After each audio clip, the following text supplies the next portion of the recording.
देखिए, मुल्तान में कुछ जायके ऐसे हैं जो छुपे हुए हैं, उनको डिस्कवर जब तक नहीं किया जाएगा तब तक उनके बारे में नहीं पता लगेगा कि वो जायके कितने नायाब हैं। तो मैंने कोई पब्लिसिटी नहीं की हुई, आम लोगों की तरह मैंने लगाए हुए हैं, बस अल्लाह का शुक्र है। मैंने कोई वो नेटवर्क अपना नहीं बनाया हुआ, ना फोन नंबर शो किया हुआ है, खुद ब खुद माशाल्लाह एक दफ़ा जो खाता है वो दोबारा ढूंढ के आ जाता है। अल्लाह का शुक्र है, 2 से 3 घंटे के जो होते हैं ना, शहरी के टाइम माल मिलता ही नहीं है। नाश्ते के लिए इनके चने के बगैर हमारा नाश्ता नहीं होता। आज हम एक ऐसे पॉइंट पर आए हैं जहाँ पर आपको कोरमे वाले चने मिलेंगे। मसाला तैयार करते हैं, ये देख रहे हैं आप, ये मुर्ग मसाला होता है, इसे ग्रेवी के साथ तैयार करते हैं। ये मसाले हैं कोरमे के मसाले हैं। ये ग्रेवी जो है ना, हल्की चाय चम्मच जो है ना, एक प्लेट में, यानी कि नॉर्मल चने नहीं, कोरमा मसाले वाले चने। 8 साल से इस्तेमाल कर रहे हैं। ऐसे चने हैं जैसे कोरमा खा रहे हो। हमारे बच्चों के लिए शहरी में हर माह रमजान हम इस्तेमाल करते हैं माशाल्लाह। आम दिनों में भी हम यहीं से नाश्ते के लिए इनके चने के बगैर हमारा नाश्ता नहीं होता। तो आपको मुल्तान में और जगहों पे खाने को मिलेंगे, लेकिन जो यहाँ का टेस्ट है वैसा टेस्ट मुल्तान में कहीं नहीं। अच्छा खादन भाईजान बड़े वीआईपी आंदे बेहतरीन के चनों की सबसे खास बात हम सर से पूछते हैं। आप इधर कलर देखे ना इनका, देगा इनकी ये वो चीज नहीं है जो पानी के अंदर तैयार है। इसकी ग्रेवी तैयार करते हैं, कलर चेंज, रैके में बहुत आला मसाला जात। मैं खुद मिसाले तैयार करवाता हूँ, अपने साबित खरीदता हूँ, अपने खुद सामने ग्राइंड करते हैं और उसके साथ ही इसको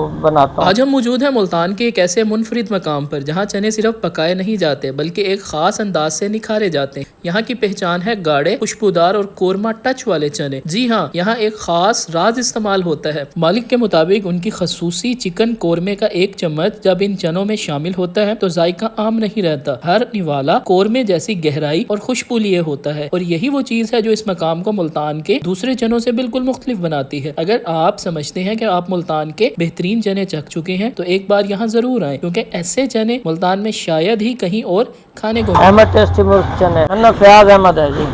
10 बजे मैं आता हूँ और तकरीबन 2 बजे तक हमारा ये पतीला 1.5 पतीला घंटे 1.5 के अंदर कहानी सीधी हो जाती है। ये एक दफा खाएं, ट्राई लें, इंशाल्लाह आपको मौके पे ट्राई भी कराएंगे। अगर कोई नया कस्टमर कहता है ये मैं चेक करूँ, मौके पे ट्राई देंगे, इंशाल्लाह पसंद आएंगे। ये देखें, ये बोम पाए बोंग वाले, या वो खत्म हुए पड़े, बिल्कुल एंड चल रहा है। मेरी तो आप सबको हाईली रिकमेंडेशन है कि कम से कम एक बार यहाँ आकर उनका ये मुनफरिद जायका जरूर ट्राई करें। देखने में सादा मगर जायके में भरपूर ये प्याला हर आने वाले को दोबारा आने पर मजबूर करता है। लोकेशन नून चौक डबल चीज के साथ ही है, सामने बशीर कढ़ाई वाले हैं। मुझे तकरीबन 10 साल हो गए इसी फील्ड में, इसी चौक पे ही लगाए हैं शुरू में ही। ये थी हमारी आज की पेशकश रमजान सहरी सीरीज एपिसोड 11। कल फिर मिलेंगे एक जबरदस्त सहरी के मकाम पर इंशाअल्लाह।